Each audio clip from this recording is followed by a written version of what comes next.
নমস্কার বন্ধুরা, সুদীপার রকমারি চ্যানেলে আপনাদের সবাইকে স্বাগত। আজ আমি আপনাদের রান্না করে দেখাচ্ছি মটর শাক। এই সময় বাজারে প্রচুর মটর শাক, শীতকালে প্রচুর রকম শাকই বাজারে পাওয়া যায়। এর মধ্যে মটর শাক একটি প্রচণ্ড উপাদেয় এবং পুষ্টিগুণে ভরপুর শাক। এই রান্নাটি আমি আপনাদের আজ করে দেখাবো। সবাই করে থাকেন এই শাক, আমি কেমন করে করেছি চলুন করে দেখাই। নিয়েছি মটর শাক। দেখুন এখানে মটর শাক দিয়েছি। এখানে আমার 500 মতো মটর শাক আছে। এই মটর শাকগুলোকে আমি বেছে নিচ্ছি। এইটা হচ্ছে মটর শাক, আমি বেছে রেখেছি এই থালায়। দেখুন এইভাবে বাছতে হবে, আপনাদের দেখিয়ে দিই কীভাবে বাছবো। এই যে দেখুন, এই যে মটর শাকের যে সুরটা আছে, এই উপরের যে সুরটা, এটাকে ফেলে দিতে হবে। আর উপরের পাতার যে নরম অংশটা আর এই পাতাগুলো নিয়ে নিতে হবে। নিচের ডাঁটিগুলো কিন্তু নেবেন না, ডাঁটিগুলো খুব শক্ত, এগুলো কিন্তু সেদ্ধ হবে না।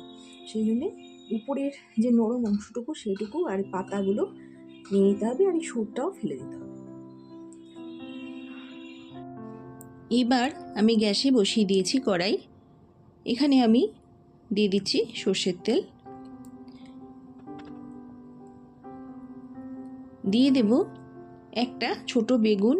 আমি ডুমো ডুমো করে কেটে নিয়েছি। বেগুনটা আমি এখন ভালো করে ভেজে নেব। সামান্য লবণ আর একটু হলুদ দিয়ে বেগুনটা ভালো করে ভেজে নেব।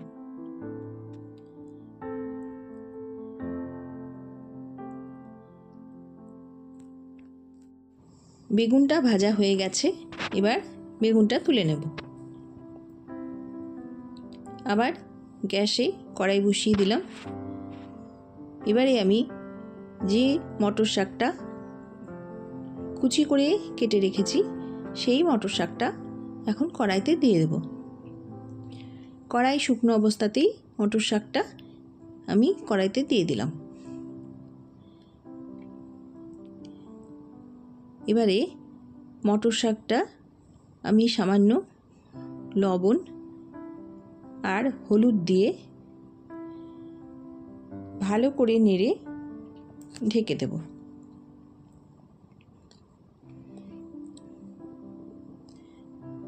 লবণ হলুদ দেওয়া হয়ে গেছে।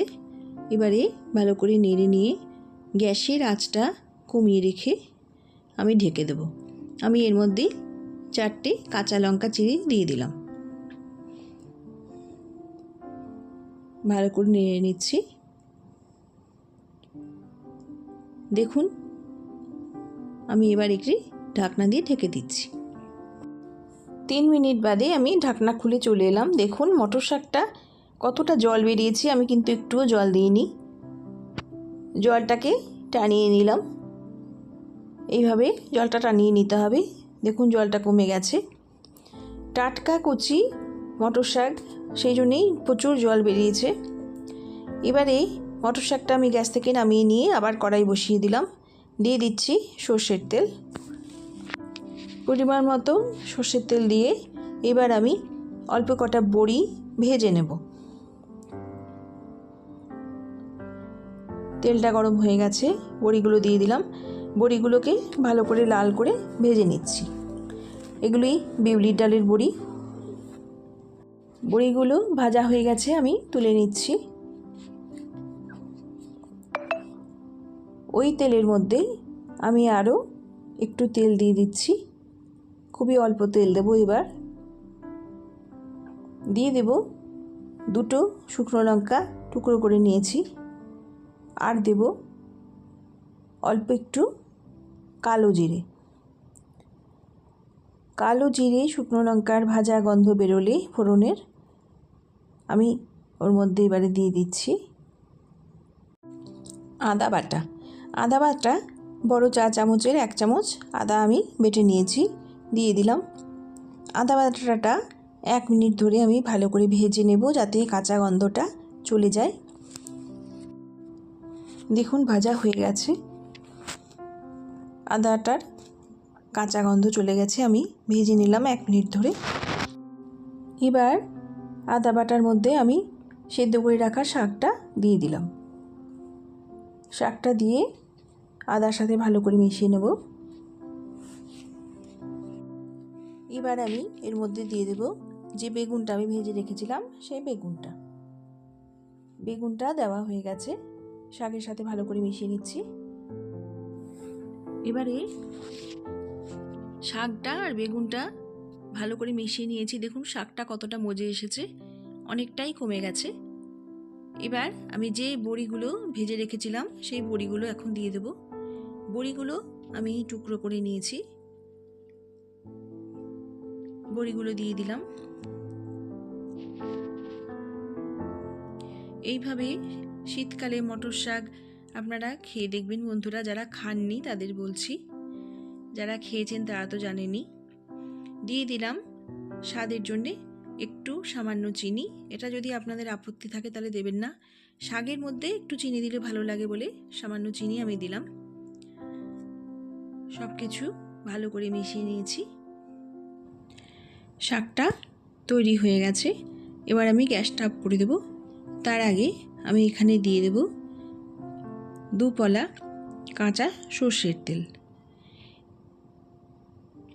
এইভাবে শাকের শেষে একটু কাঁচা সর্ষের তেল দিয়ে নামালে শাক খেতে কিন্তু দুর্দান্ত লাগে। আমি সবসময় শাক রান্নার পরে অল্প করে সর্ষের তেল দিয়ে তারপরে নামিয়ে নিই। এইভাবে আপনারা করে খেয়ে দেখবেন, দারুণ লাগে খেতে। আমি এবার শাকটা প্লেটে তুলে নিচ্ছি। এইভাবে আপনারা শাক রান্না করে খেয়ে দেখবেন, ভীষণ ভালো লাগে।